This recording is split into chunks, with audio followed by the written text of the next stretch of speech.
Turkey Day is done.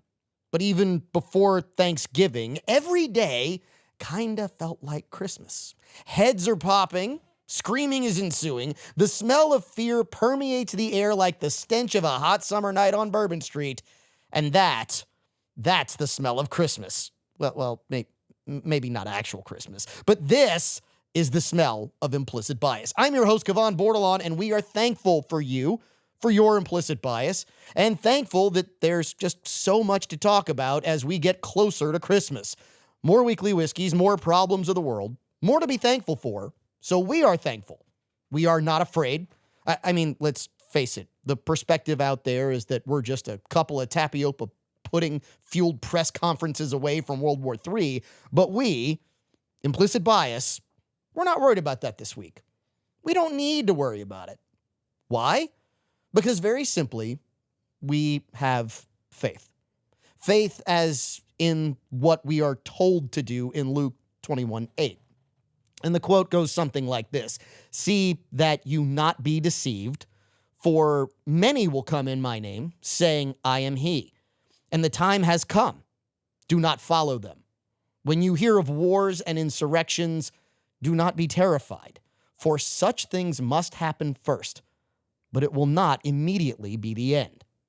See, we know that we'll need to hear these things as we hurtle towards 2025. We know that the fear-mongering, the attempt to destroy normal people like you and us, we get it.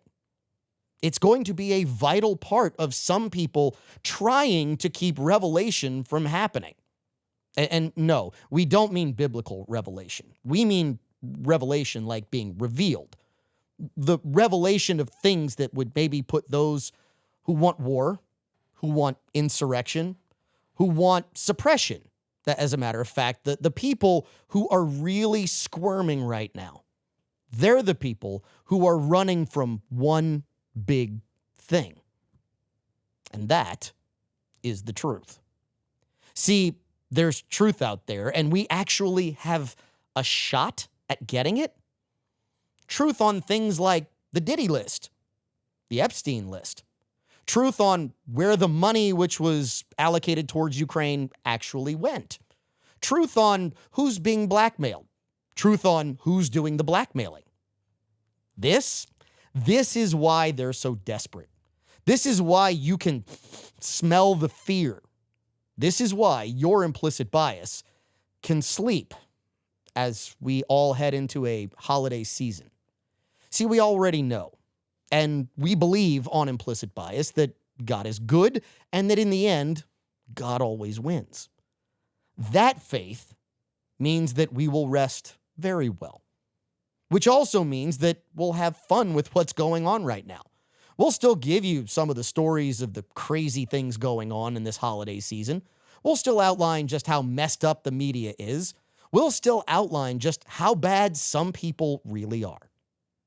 But, and I mean a big ol' Sir Mix-a-Lot but, we'll also pop in with some fun stories. More fun stories maybe than usual. We'll outline some of the fun stuff guys might want for Christmas. Some of the weekly whiskeys which would make a solid gift to those special people in your life. We'll talk about the fastest cars, the coolest firearms, the best stogies, the tastiest steaks, and everything else that pops up on our radar, including the principles that we admire, the lack of principles that we detest, and ultimately, we'll have the conversation you've heard when listening to your parents, your grandparents, maybe your crazy uncle at Thanksgiving dinner. And you'll hear conversations which solved the problems of the world at one time. They did it one weekly whiskey at a time. And it's time now for us to participate in your implicit bias. We'll be right back.